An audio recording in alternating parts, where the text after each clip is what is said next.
Yet Haley and Biden oppose Trump's border wall, confirm warnings of terrorists sneaking in through our southern border. Yet Haley joined Biden in opposing Trump's visitor ban from terrorist nations. Haley's camp responding, saying, quote, Donald Trump must be seeing the same polls we're seeing, and he's running scared. This is a two-person race between Nikki and Trump. We have a lot to get to tonight. I want to begin, though, here with Jeff Zeleny joining me live here in Des Moines.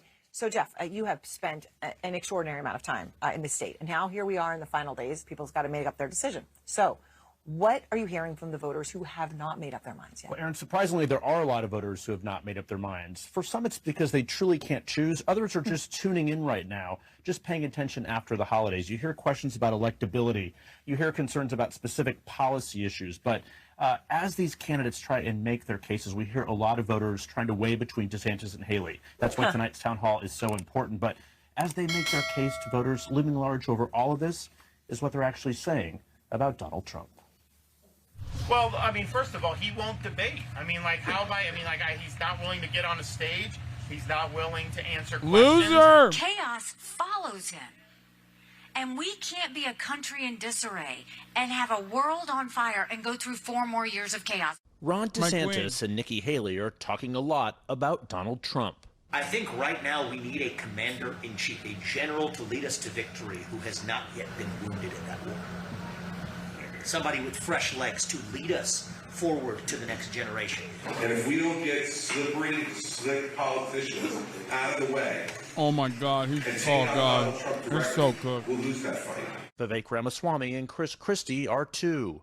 The former president hangs over the Republican primary in most every way. Hello, Iowa. I'm thrilled to be back with so many proud, hardworking patriots in the heartland.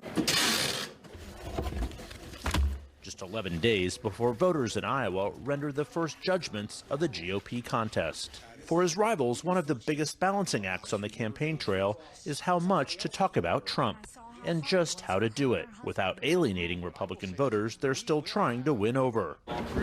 Trump is eyeing more than an Iowa victory. He's looking for a decisive one. We gotta be sure got clapped. that we put this thing away. The poll numbers are scary because we're leading by so much. The key is you have to get out and vote.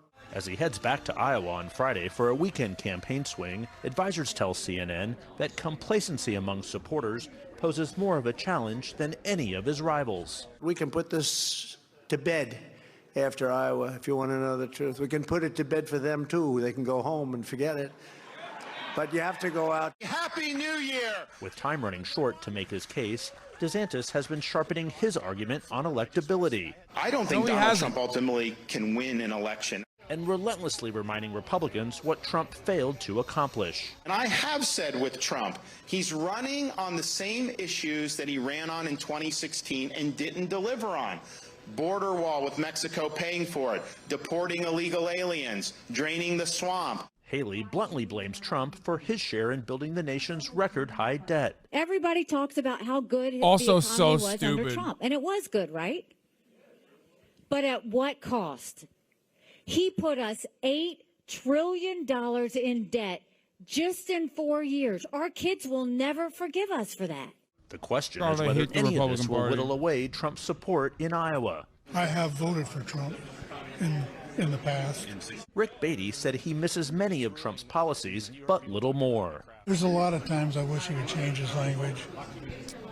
I don't think it would stir up as much controversy, but that's his personality, the way he is. And I think that's probably something we just have to live with. So there is no doubt that Trump does loom very large over this race, Aaron, but it's important to point out there are many Republicans who are shopping and who are interested in turning the page. That doesn't mean that they don't like that guy is going to 1,000,000% vote for Trump. All the drama. The question is, what is when that he's the balance inevitable here? candidate. Layered on top of all this is organization. I hope everybody That's what wins understands the Iowa that. Caucus is here. So the next 12 days. That's what's important. If they're looking to move on, to your point, if they're not doing it out of disgust or disdain, right, they're doing it out of, maybe it's time. It's very different in terms of what your rival's messages should be.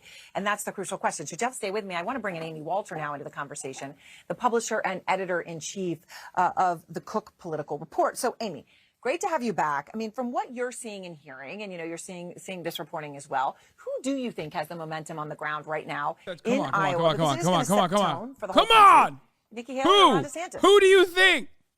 Yeah, I think these events. Donald Trump's got like a 70-point lead right now. Both the town hall tonight and then the debate next week are also going to give us some clues in terms of which one seems the most confident, which one is able to really get the blows in on her opponent or get some, attention through these last few televised events.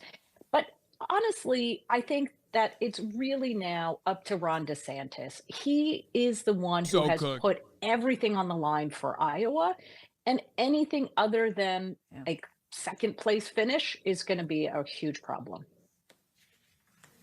And the second place finish. Okay, so good. He touts every chance, Ron DeSantis does, that he's going to not all 99 counties. Right. I mean, I was just watching him in his little vest and remembering back in the day, remember Rick Santorum and the vest, and it went viral and going to all 99 counties. And but yet there's no poll. There's nothing that shows him even close. Is a surprise possible? Could everything be that wrong? Iowa has a history of surprises. So, yes. And the polls are taken a while ago.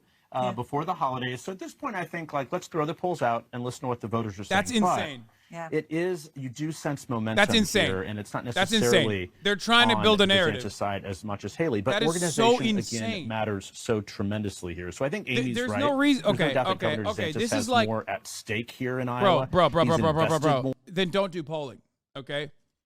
I like, it's not an exact science, 100%.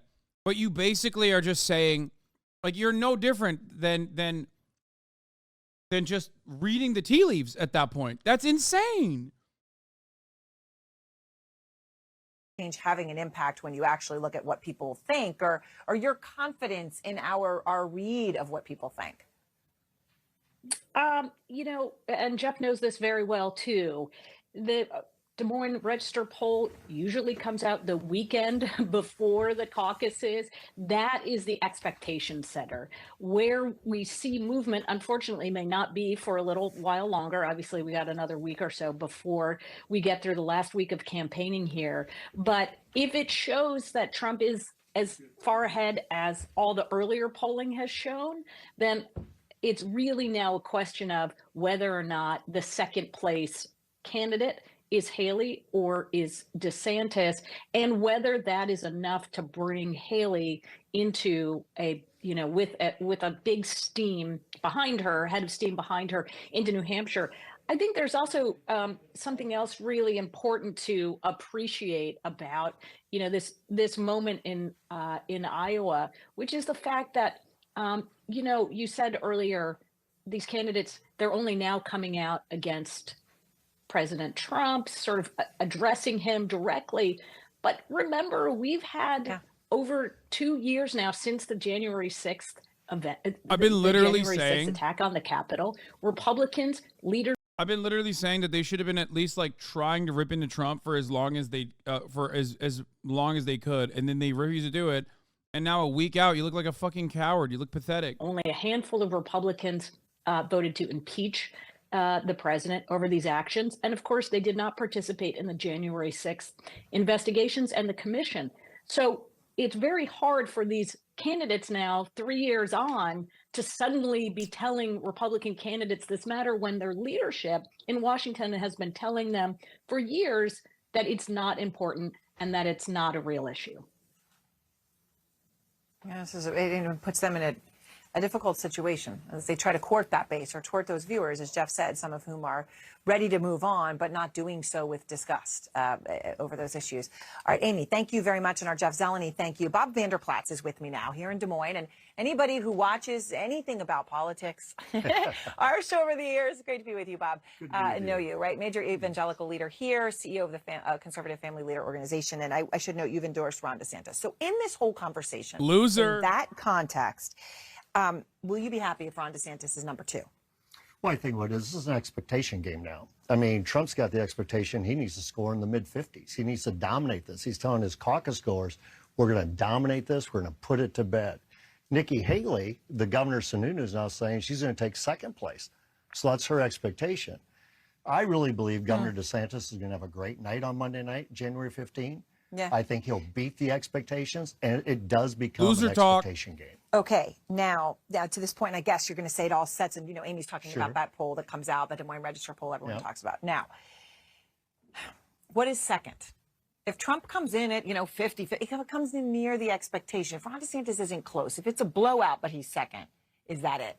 Well, Dude. I don't know if that's it. First, Saying that Trump is losing if he gets below 50% is so insane. absolutely not. As a matter of fact, You're talking about a fucking blowout, dude. You're talking about a major, and I mean major blowout. It's gangbusters. It's over. It's not a barn burner. It's so done. I mean, he knows DeSantis is a dud. He knows it's over. That's why he's saying, oh, Trump needs to get over 50%. And Nikki Haley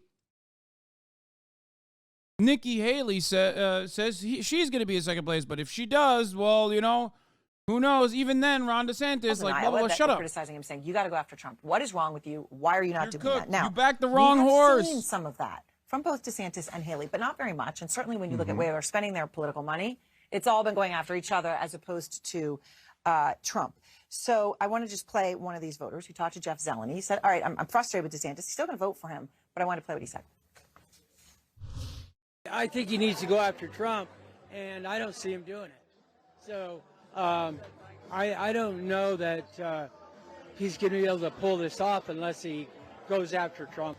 He's going after Nikki Haley quite a bit in ads. What do you think about that? Yeah, that's fine, but Nikki Haley isn't the leader. Donald Trump is. So yeah, because she's a woman. That's where it needs to be. Is he right? Is it time to just go for the person in front? I guess I've been around Ron DeSantis a long time, and he's the most accomplished person I've seen in a long time, ready to be president. And I think he takes on Trump. I think he draws the distinctions between him and Trump, what would make him a better candidate, one that could win and lead on day one. But he also knows this is a tough NATO Day threat. one. You cannot alienate the Trump supporters, the Trump voters. And I think what he's doing, he's making the case of, listen, by electing me, you're going to get all the good of Donald Trump without all of the bad, and you're going to get somebody who can win and lead on day one and for 2 terms. And I got venom is too strong of a word. But is it smart to save your venom and not direct it at the person in front? So if you're not going to criticize that person strongly, then why would people not vote for that person? Well, first of all, I think Ron DeSantis believes, listen, I'll stand on my own credentials. Listen, saying Brandon instead of Joe Biden is one thing because it's actually like political memes from politics. Day one and Ramaswamy is not political memes from politics. It's from fucking role play. That's why I make this distinction and get mad when I fuck up. Without playing the game of just disparaging the front runner. All right, so Trump, meantime, has put up an ad. And his ad in New Hampshire, where he's now focused, his first ad came out, and it is targeting, well, let me show you. Sure. Haley joined Biden in opposing Trump's visitor ban from terrorist nations. Haley's weakness puts us in grave danger. Trump's strength protects us. Sometimes you like to be the target of an ad because it shows someone is afraid of you or takes you seriously. His only ad, it is 100% about Nikki Haley, not about Ron DeSantis. Oh, my God. Oh, she's cooking And them. you take a look at Iowa. I think $36 million right now has been spent against Ron DeSantis. They know who the real opponent is. Nikki Haley knows who the real opponent is. So does Donald Trump. That's why I think DeSantis, again, I think he is set up for a really good night on Monday the 15th. All right. Well, we shall see. And as you say, so much can happen between now and then. And so many people who will be with us tonight say they are still undecided. Bob, thank you very much. you. And please don't miss our back-to-back town halls tonight. It all starts at 9 o'clock Eastern right here in Des Moines. And meantime, next, Iranian-backed groups targeting more ships near American troops as a senior administrator. Bro, are you kidding me? Him attacking Nikki Haley this close to the election instead of Ron D shows that he does not care about little Rhonda at all.